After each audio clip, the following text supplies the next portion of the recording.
Hola, ¿qué tal? ¿Cómo están? Bienvenidos a Mesa de Análisis aquí a Extra Noticias. Don Kenneth Rojas, qué placer. ¿Qué tal, Nati? Muy bien, gracias. ¿Ese fin de semana? Mejor, por dicha. Qué dicha, qué dicha. Se Aquí nota vamos, y se aquí escucha vamos. mucho mejor. Muchas gracias. Vamos a iniciar con las informaciones. Nada positivo con lo que iniciamos. Lamentablemente, ya esto ocurre casi que siempre. Las muertes violentas en nuestro país son encabezadas por los accidentes de tránsito. Y por si fuera poco, en menos de una semana, las autoridades reportan la muerte de 6 menores de edad víctimas de accidentes de tránsito. La última víctima mortal en carretera es un pequeño de tan solo 5 años de edad, quien, de acuerdo a las autoridades, falleció tras una colisión múltiple en Daytona de Zigzagola, en Talamanca de Limón. Se suma a 13 menores de edad quienes perecieron sobre la Ruta 1 cuando el vehículo en el que viajaban se salió de la vía e impactó de lleno contra un furgón estacionado, esto en la Cruz de Guanacaste. Lamentablemente en este accidente hubieron 3 menores de edad involucrados, uno de ellos falleció en el sitio y los más trasladados posteriormente graves a lo que fue el centro médico y fallecen horas después. Muy importante, dicen menores de edad sin licencia de conducir, en apariencia lo que se maneja es un exceso de velocidad o pérdida del control del vehículo ocasionando este grave accidente. Según información preliminar, uno de los estudiantes sale expulsado por el parabrisas. A la llegada de nuestros recursos se aborda a un niño menor de edad, aproximadamente de 6 años de edad, con múltiples traumas y no cuenta con signos vitales. Adicionalmente se atienden 5 menores de edad. De acuerdo a la Cruz Roja, 6 personas más fallecieron de manera violenta durante el fin de semana anterior y el conductor de este todoterreno terminó en el lago del Parque de la Paz y resultó ileso. Eso tras perder el control, al parecer por exceso de velocidad y agua emposada sobre la calzada. Además de los 3 menores fallecidos entre el domingo y este lunes, se suman el de 2 jóvenes, quienes viajaban con su familia y quienes también colisionaron en la ruta número 1 a la altura de Las Delicias, esto contra un autobús de servicio público. Las intensas lluvias de este fin de semana provocaron al menos 150 emergencias por inundación en todo el país, siendo Siquirres la provincia de Limón el cantón más golpeado por los aguaceros. Esto según la Comisión Nacional de Emergencias. En ese sector del Caribe se reportó la afectación de al menos 100 viviendas por anegamiento en comunidades como Betania, Cocal, Laureles, Nazaret, San Martín y San Rafael. La Comisión Nacional de Emergencias declaró alerta amarilla.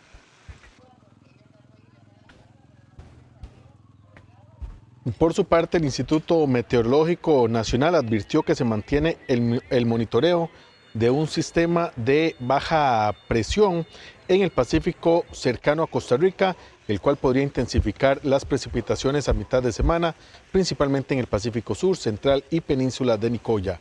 Una de las últimas incidencias de este lunes se atendió en un hogar de larga estancia ubicado en el cantón de Turrialba, donde se reportan inundaciones producto de las fuertes lluvias que azotan la región. De acuerdo con el reporte preliminar, al lugar llegaron 4 unidades de emergencia y 10 Cruz Rojistas para evacuar a 15 adultos mayores hacia una zona segura. La Cruz Roja mantiene presencia en la zona y continuará con labores de atención y evaluación del impacto en coordinación con otras instituciones de respuesta ante estas emergencias. Entonces lo que sucedió aquí es que ahí pasa una pequeña quebradita y no entonces el agua se levantó mucho y salió por este lado, se vino por esa cerca, entró aquí y se metió hasta la casa. No, casi todos los problemas, más que todo el homenaje, ¿verdad? Que se han mojado, ¿verdad? Y también va a ser un problema para volver a hacerse, tuvo que hacer una zanja ahí para que pudiera salir. Lamentablemente unos 14 adultos mayores se han visto afectados, algunos han estado encamados, entonces gracias a la Cruz Roja se ha estado trasladando algunos albergues, algunas casas a estas personas con el fin de que no tengan ninguna afectación. Le decimos a los ciudadanos que mantengan precaución por este tema de lluvias, también está la Policía Municipal, Fuerza Pública colaborando y la idea es poder ponerlos en un lugar seguro.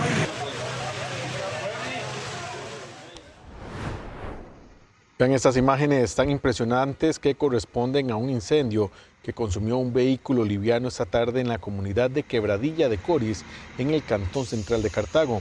La emergencia fue reportada a las 3:40 de la tarde, momento en que la estación de bomberos de Cartago recibió la alerta y movilizó una unidad extintora con 5 bomberos al sitio. A pesar del impacto visual del siniestro, no se reportaron personas heridas, según confirmó el Cuerpo de Bomberos. El vehículo fue atendido de forma oportuna por los equipos de emergencia, quienes evitaron que el fuego se propagara a zonas cercanas. Hasta el momento no se detalla sobre la causa del incendio. Con este caso, los bomberos contabilizan ya 360 incendios en vehículos en lo que va del año, lo que refuerza la importancia de mantener siempre los automotores en buen estado mecánico y por supuesto en buen estado eléctrico para prevenir este tipo de emergencias.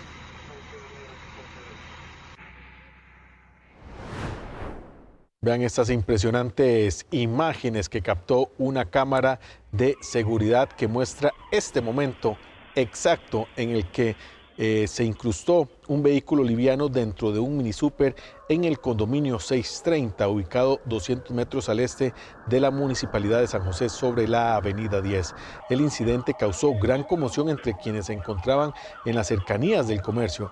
En las imágenes se observa cómo el conductor del vehículo pierde el control y se introduce abruptamente en el local, derribando parte de la estructura frontal del negocio. Afortunadamente, no se reportaron personas heridas ni entre los ocupantes del vehículo, ni los clientes o dependientes del minisúper, lo que evitó una tragedia mayor. Por ahora, las autoridades no han informado las causas del accidente, aunque no se descarta que estén relacionadas o con una falla mecánica o con un error humano. El incidente provocó una rápida respuesta por parte de la Policía Municipal y cuerpos de emergencia, quienes acudieron al lugar para asegurar la zona y valorar los daños estructurales en este local. Y las autoridades decomisaron más de 3 toneladas de cocaína ocultas en un contenedor ubicado en la terminal de contenedores en Moín, Limón.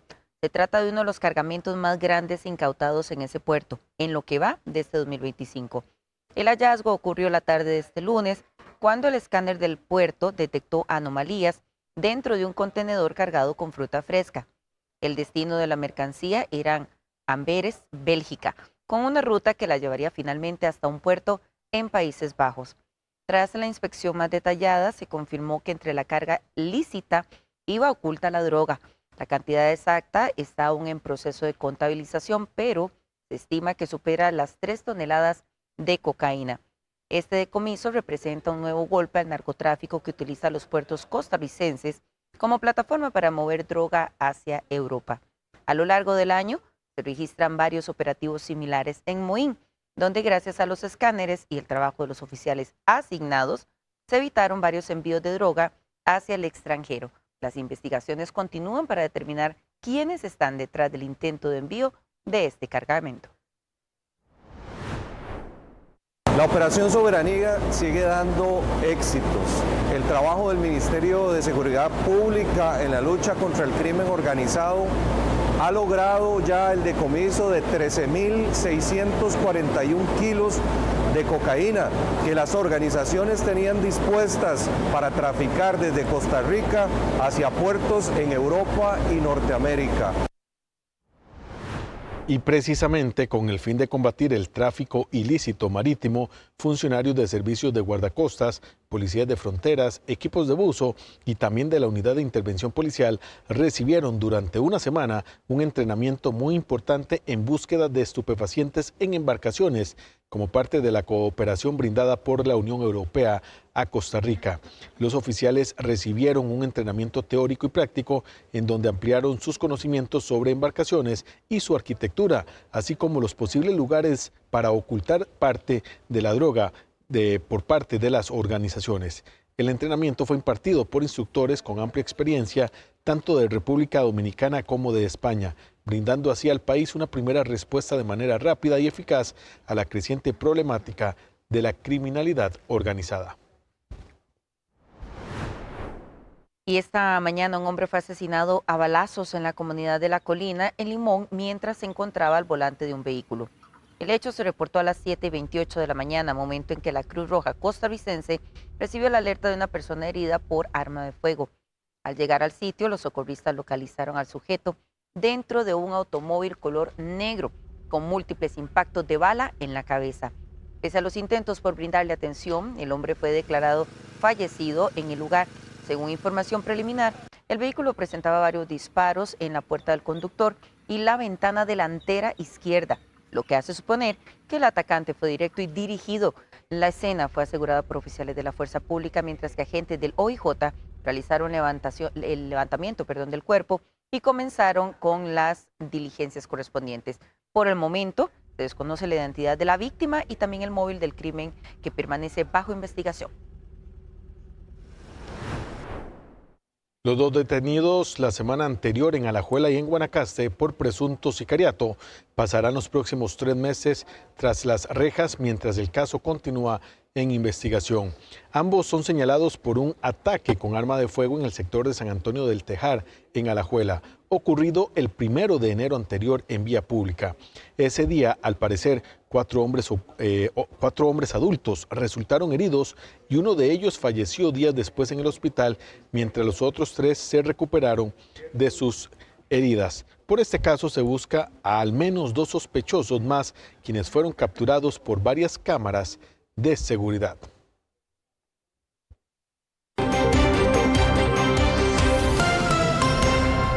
Bueno, y desde el sábado anterior en Los Ángeles, California, Estados Unidos, se han estado presentando enfrentamientos entre manifestantes y la Guardia Nacional, que fueron enviados para controlar el incidente. Y por este motivo las tensiones sin duda alguna que aumentaron cuando algunos grupos comenzaron incluso a lanzar objetos y provocar disturbios, lo que llevó a una respuesta contundente por parte de las fuerzas del orden en Estados Unidos, principalmente o específicamente en la ciudad californiana de Los Ángeles, donde nos informa a esta hora nuestra corresponsal Patricia López. Buenas noches, Patricia. Hola, ¿qué tal, compañeros? Y a esta hora hacemos contacto con nuestra colega en Colombia, en Bogotá, Catherine Leal, de RCN Noticias, para darnos todo el panorama, no tanto médico, porque ya sabemos que el pronóstico es bastante reservado, Catherine, sino también lo que ha ocurrido a nivel político hoy allá en Colombia tras este atentado. ¿Qué tal, Catherine? Buenas noches, gracias por acompañarnos aquí en Mesa de Análisis. Adelante. Hola, muy buenas noches a ustedes y gracias por la invitación. Pues empezar diciendo que estamos viviendo días oscuros en Colombia, días que hacía 35 años habíamos tenido que ver. Pues bueno, yo no, hace 35 años nací, pero crecíamos en ese momento en una Colombia violenta, donde a diario se mataron a líderes de oposición, a líderes de conservadores, a sindicalistas, donde hubo ataques a la institucionalidad y donde veíamos como un país parecía desmoronarse en medio. Conmovida por la situación, evidentemente, por su edad, yo calcularía que quizá usted estaba naciendo en aquel momento apenas de lo que usted nos describía, hace poco más de 30 años, pero usted por supuesto que conoce esa historia a la perfección, se la habrán contado sus papás, sus familiares más cercanos, y reabrir esas heridas para quienes sí la vivieron, y en el caso suyo, por ejemplo, que supo o ha tenido que lidiar con esa historia tan dolorosa de Colombia y que creíamos ya había quedado de lado. ¿Cuánto viene a pesar este momento político en cuanto a lo que usted decía de la forma de dirigirse en este momento hacia el país políticamente el presidente Prieto? Bueno, el discurso de Gustavo Petro desde que inició, cuando se hizo elegir como presidente, giró en torno a la unidad y al cambio. Él hablaba de un gran acuerdo nacional, una asamblea nacional que nos devuelve justamente a esa época de 1991, cuando en Colombia se firma una constitución, cuando un país cansado de la guerra y de la división partidista dice vamos a firmar una constitución que nos recoja a todos. Con ese espíritu llegó Gustavo Petro, pero hoy estábamos en otro país, estábamos en un país que estaba saliendo de una pandemia, que nos estábamos recuperando económicamente, anímicamente de este golpe que ustedes también lo vivieron, saben que nos dejó bastante afectados como personas, como nación, como economía, y se vendió con un discurso de cambio. Pero la sorpresa para el país ha sido un discurso de odio directo contra la oposición, sobre todo directo contra el partido de Miguel Uribe, el Centro Democrático, que como ustedes lo decían en la nota anterior, es liderado por Álvaro Uribe, expresidente de Colombia. Discursos donde, por ejemplo, Gustavo Petro decía en plaza pública, libertad o muerte a quienes se opongan a nuestras reformas. Hay que borrar del mapa a todos aquellos que se opongan a las reformas. Ese tipo de discursos son los que hoy nos tienen en esta diatriba donde vemos que pasamos del trino a las balas. Esa es la realidad que hoy vive Colombia. Ya no es un discurso que estamos leyendo o que le estamos escuchando en sus discursos de 2, 3 horas, muchos de ellos sin sentido, y esto no lo digo de manera despectiva, lo digo con objetividad porque así lo hemos tenido que vivir los colombianos y ustedes pueden ser testigos. Nos solidarizamos con el dolor que está viviendo todo el pueblo absolutamente de Colombia con esta situación y, como se bien lo indicaba, esperamos mejores noticias en los próximos días en cuanto al avance de salud del senador Miguel Uribe, y por supuesto que nos mantendremos en contacto a lo largo de esta semana. Y entendemos también, Catherine, como colegas del esfuerzo que hacen ustedes como periodistas, de lo que ha sufrido, por supuesto, la prensa colombiana y a lo que se enfrentan ahorita, y también los apoyamos muchísimo. Gracias por esta intervención. Gracias a ustedes, yo de verdad sí estoy muy afectada por todo esto, más allá de lo que estamos viviendo como país. Yo cubro el Congreso de la República, así que a diario converso con Miguel Uribe. Es una persona muy cercana, y pues en medio de todo también tengo que hacer un pare y reflexionar sobre cuál va a ser el futuro de un amigo, mientras continúo informando al país sobre lo que está pasando en Colombia y en el Congreso y en todo lo que sigue desarrollándose. Así que gracias a ustedes, y por supuesto que aquí estaremos atentos y esperamos que el desenlace sea el mejor. Creemos en los milagros, creemos en que Miguel Uribe es una buena persona. Hay un país hoy que está orando en unidad, y tal vez esto nos muestra que estamos más allá de los colores políticos y de la polarización a la que nos quieren llevar. Este país ha vivido guerras, ha recibido guerras, y sabe también levantarse a ellas, y esta vez no será diferente. Y esperamos que Miguel Uribe también se levante y que no repita esa triste historia que tuvo que vivir con su mamá. Que así sea. Muchísima fuerza para usted, para todos los colegas y para todo el pueblo colombiano. Buenas noches, Catherine. Buenas noches.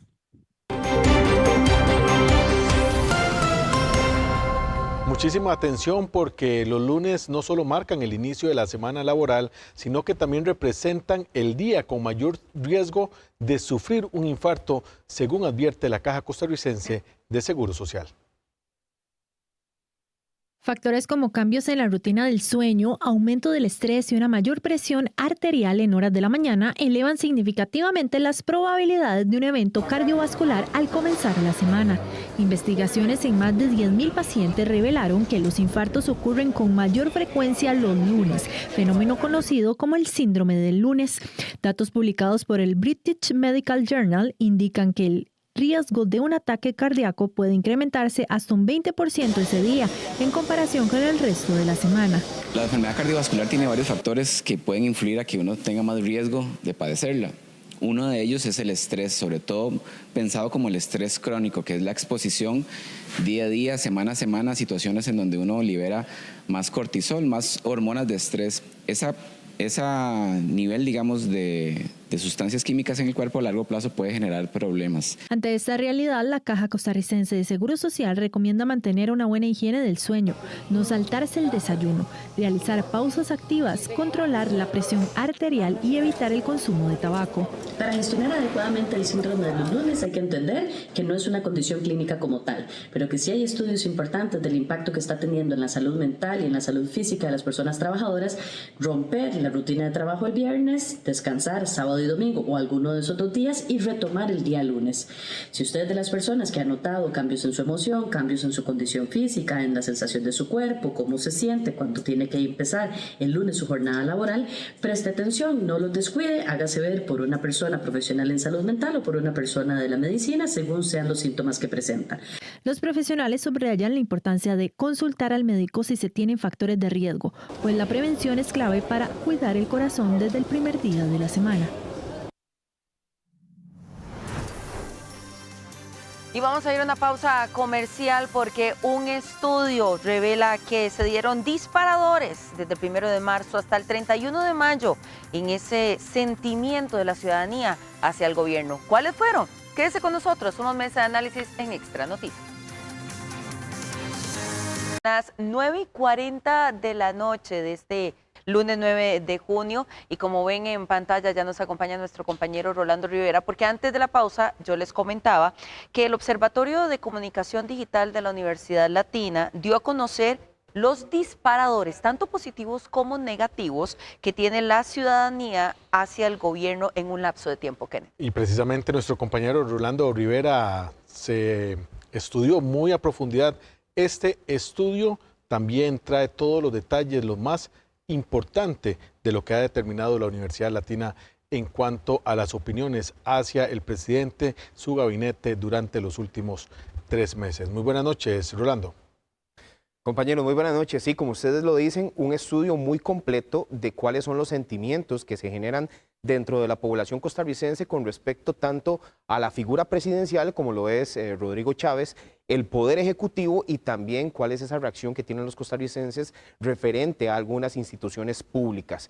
El estudio abarcó otros temas también, pero vamos a enfocarnos específicamente en estos 3 y vamos a analizar de primera mano cómo analizan los costarricenses, cómo son, como lo llamaba Natalia, esos disparadores, tanto positivos como negativos, en la figura del presidente de la República, Rodrigo Chávez. Y lo vamos a ver de inmediato analizando esta gráfica para que ustedes observen por acá. Bueno, según el estudio del Observatorio de Comunicación Digital de la Universidad Latina, son un total de 41.6% esos sentimientos positivos, esas prácticamente la forma en cómo perciben los costarricenses algunas acciones tomadas por parte del presidente Rodrigo Chávez. Eso sí, el margen es muy pequeño con respecto a quienes tienen sensaciones negativas con respecto a la labor que ejecuta el mandatario costarricense, con un 39.2%. 19.2% son neutrales con respecto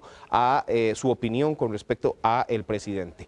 Pero cuando hablamos también del poder ejecutivo como tal, ya su gabinete, sus compañeros en el gobierno, aquí las cosas cambian. ¿Por qué? Bueno, porque se han presentado algunas situaciones también que han dejado entrever cierta insatisfacción dentro de los costarricenses. Aquí, por ejemplo, vemos que un 53.5% es negativo en cuanto a esa percepción y únicamente un 25.1% es positivo. Los neutrales están prácticamente en un 21%. Pero también, como les decíamos, tenemos que hablar y analizar específicamente algunas de las instituciones públicas, analizando la Fiscalía de la República. ¿Por qué? Bueno, porque lo vamos a ver de inmediato acá. La Fiscalía General de la República tiene una percepción de un 54.1% con esos sentimientos que no son del todo positivos. Un 22% prácticamente son neutrales y un 23% son las personas que de alguna forma respaldan la labor de la Fiscalía General de la República. Quien obtuvo la peor puntuación, por llamarlo de alguna forma, es la Asamblea Legislativa con un 63.4% y las universidades públicas junto con la Contraloría General de la República también. Bueno, pues estas básicamente es un 50% quienes tienen una mala percepción de la labor que realizan. Y es por eso también que llama la atención que, por último, el organismo de investigación judicial sí obtuvo una mejor calificación con respecto a la forma en cómo piensan los costarricenses, en cómo opinan del organismo de investigación judicial en cuanto a su labor. Un 71.4% avala esta buena función que hace el organismo de investigación judicial, basándose prácticamente en la cantidad de allanamientos que realizan con el decomiso de drogas y también algunas investigaciones específicas. Vamos a ver en la siguiente información que preparamos también otros detalles de cómo los costarricenses avalan o no, de manera positiva o negativa, el trabajo que realizan las instituciones públicas que vimos en el detalle. La Asamblea Legislativa, la Fiscalía, la Contraloría y las universidades públicas sufren de la percepción negativa que tienen los costarricenses sobre sus gestiones. El Observatorio de Comunicación Digital de la Universidad Latina dio a conocer los disparadores del sentimiento positivo y negativo de estas instituciones. Según el informe, en el caso de la Fiscalía, la denuncia hacia el presidente y actual ministro de Cultura por el contrato del BCIE y allanamientos en el caso Pista Oscura generaron una buena percepción. Sin embargo, fue mayor el rechazo que generó la marcha contra el fiscal general de la República, la persecución al presidente y allegados del Ejecutivo, alcanzando un 54.1% de sentimiento negativo por esta institución. La situación de la Asamblea es peor. Un 63,4% tiene un sentimiento negativo motivado por la reelección de Rodrigo Arias, renuncia de los diputados a sus bancadas, el retiro de visas a legisladores y las pancartas de los diputados durante el discurso del presidente. La Contraloría y las universidades públicas viven la misma realidad. En promedio, un 50% percibe negativamente su gestión. Esto generado por conflictos con el FES y la Contraloría por la posible negativa a la construcción del proyecto de la megacárcel. Y aparecen en los primeros lugares la Fiscalía General de la República, la Asamblea Legislativa y algunos medios de comunicación. Estos concentran la mayor cantidad de sentimiento negativo en redes sociales. Estas instituciones comparten claramente no solamente los conflictos, sino además una narrativa constante desde el Poder Ejecutivo. Y bueno, de una u otra manera ha erosionado también la legitimidad de esas instituciones en el ecosistema digital. El organismo de investigación judicial es la excepción a la regla. Un 71,4% tiene un sentimiento positivo sobre su trabajo de incautación de drogas y desarticulación de grupos criminales en el país. El presidente Rodrigo Chávez mantiene una especie de burbuja de apoyo digital, mientras que su gabinete es cuestionado en redes sociales. Esto a pesar de los escándalos y confrontaciones recientes, el presidente Rodrigo Chávez supera ligeramente los comentarios positivos a los negativos en el periodo de análisis, mientras que el resto del Poder Ejecutivo acumula más de la mitad del volumen digital negativo. Las investigaciones de escucha social no pueden considerarse estudios de opinión pública, sino que deben entenderse como el resultado de un análisis cuantitativo del comportamiento digital.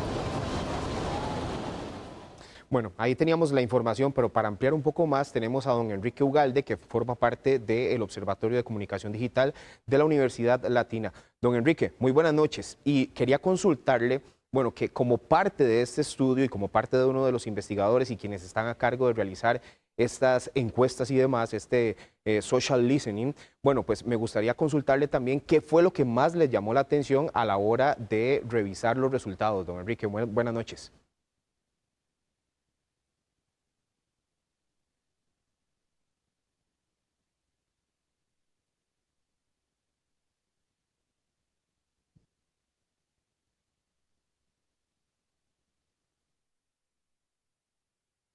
Bueno, ahí teníamos a don Enrique, vamos a tratar de restablecer la comunicación. Don Enrique, muy buenas noches. Quería consultarle específicamente qué fue lo que más le llamó la atención luego de obtener estos resultados, tomando en cuenta que ha tenido como margen prácticamente un año el conocer cuál es la forma de pensar de los costarricenses con respecto tanto a la figura del presidente como también las instituciones públicas y el Poder Ejecutivo. Muy buenas noches, Rolando, a usted, al equipo y a su estimada audiencia. Es una pregunta compleja. Antes de entrar en detalle en la materia, yo quisiera explicar un poquito pues, en qué consiste el ejercicio que hace el Observatorio de Comunicación Digital. El proceso de la escucha de las conversaciones en las redes sociales es un proceso importante porque no es un modelo o es un instrumento de investigación en la que se aplica un instrumento, o sea, no se hace una pregunta a la audiencia, sino que se escucha las conversaciones que se están desarrollando en ese momento. Esto es importante señalarlo porque esto es como si estuviéramos en una parada de buses escuchando lo que la gente está conversando. Ese es el principio del ejercicio que hacemos a nivel de investigación. Por lo tanto, digamos que las conversaciones que se generan son muy puras, es decir, no están dirigidas, sino es el criterio que las personas quieren generar respecto a un tema específico. En este caso, pues de acuerdo a las búsquedas, a los tags, que ese sería el nombre técnico, dirigen las búsquedas hacia la gestión del señor presidente, de gobierno y otras figuras u otros elementos asociados a esto. Dicho lo anterior, entonces ahora sí le contesto. La dinámica ha sido muy interesante en el sentido de que hemos tenido altibajos en la posición de las personas respecto a los comentarios que se generan para bien o para mal, tanto de la figura del señor presidente como para la figura de gobierno, ¿verdad? Eso por un lado. Digo altibajos porque literalmente los gráficos suben y bajan, hay disparadores de ciertos temas que hace que haya más participación, ya sea positiva o negativa, ya les voy a ampliar un poquitito sobre eso, pero yo diría que ha sido una dinámica de zigzag, es decir, no ha sido lineal, no se ha mantenido, digamos, subiendo o bajando, sino que literalmente es un zigzag, o sea, somos una sociedad que genera, diría yo, comentarios positivos y negativos antagónicos, ¿verdad? En muy poco tiempo y bastante pronunciados. Esa podría ser la característica de lo que se está gestando desde hace un año a la fecha. Don Enrique, y en la era digital en la que estamos y en donde las redes sociales, que son parte del estudio, o prácticamente que sería y abarca el 100% del estudio, ¿cuánto es el peso real que tiene el conocer lo que habla la población costarricense de cara a las próximas elecciones 2026? Diría, don Rolando, que lo que está sucediendo en este momento es que se están generando muchos temas diversos, distintos, y que está generando un torbellino, digamos un movimiento de aguas muy fuerte. Esa podría decir yo que es una de las características.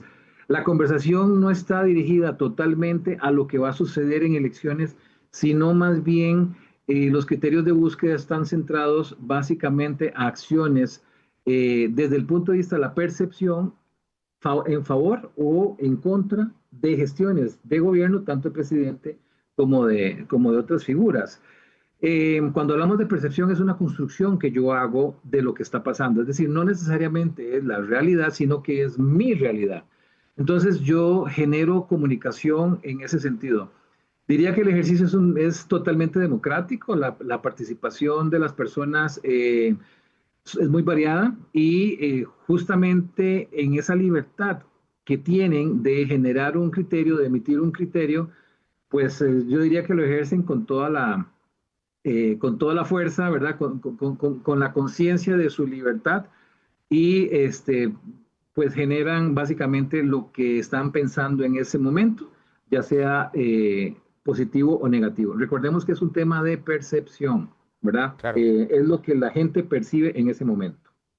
Don Enrique, y ya por último, pero sí llama la atención que coincide con estudios, por ejemplo, que da a conocer la Universidad de Costa Rica y la Universidad Nacional también, con la mala percepción que tienen los costarricenses con respecto a instituciones como la Asamblea Legislativa, el Poder Judicial, la Contraloría General de la República. Esto, si bien es cierto, como usted lo dice, no se puede tomar como un tema de opinión pública, sí termina siendo como congruente con lo que vienen a demostrar estos otros estudios. Sí, hay algo importante en todo esto y es que cuando hablamos de percepción es la construcción que yo hago de esa realidad. Entonces, los comentarios van en función de beneficio. Yo señalo un beneficio o una afectación de ciertas gestiones porque no logra los cometidos, ya sea directa o indirectamente. Entonces, por ejemplo, podríamos decir que los comentarios en relación con estas figuras, por ejemplo, a nivel de Contraloría, que se han hecho comentarios como un punto favorable está el tema del informe de la Contraloría que rechaza uso de fondos públicos para pagar pólizas de responsabilidad civil a jerarcas del Ejecutivo. Pero también hay un tema importante sobre la posible opción negativa de la construcción de un proyecto tan grande como una megacárcel. Eso solo por poner un ejemplo. Tenemos también posiciones de las universidades públicas, de medios de comunicación. En el caso de la Corte podríamos decir que un sentimiento positivo es el estudio de la posibilidad de un levantamiento al fuero presidencial. Eso es un tema sobre el cual la gente ha participado positivamente. Lo contrario sería, por ejemplo, el atraso en el inicio del debate sobre el caso, por poner un ejemplo, de la trocha fronteriza, hay otras más. Hay un tema importante también de la evaluación de un 99 de nota al señor Carlos Díaz, fiscal de la República, general de la República. Son aspectos. Entonces, lo que vamos viendo es que hay una situación, una realidad, ya sea una noticia o algo que se da, y tenemos las posiciones o a favor o en contra de esa misma posición. Eso es lo que llamamos nosotros una percepción positiva o una percepción negativa del fenómeno. Bien, muchas gracias. Ahí teníamos a don Enrique Ugalde del Observatorio de Comunicación Digital de la Universidad Latina, a quien le agradecemos muchísimo por estar con nosotros. Esta es la información que tenemos acá y bueno, pues tenemos que dar más, pero ahora tenemos que hablar también de deportes ya casi. Gracias. Muchísimas gracias, Jason, y mañana día, Dios mediante, de partido de la Sele. Día movido de la selección nacional y una transmisión de lujo desde muy temprano del Departamento de Deportes, acá obviamente en Grupo Extra, Tiempo Extra Radio, Código Deportivo, las secciones también evidentemente el noticiero y Acción 360 a las 7 de la noche, la previa y el post de este compromiso de la selección nacional. Estaremos muy pendientes. Jason, buenas noches, gracias. Gracias, Nati, igualmente. Y llegamos al final de esta edición. Muchas gracias a usted por su compañía durante esta hora. Muy buenas noches, los esperamos mañana en nuestra edición estelar a partir de las 6 de la tarde. Buenas noches, feliz descanso. Que la pase bien.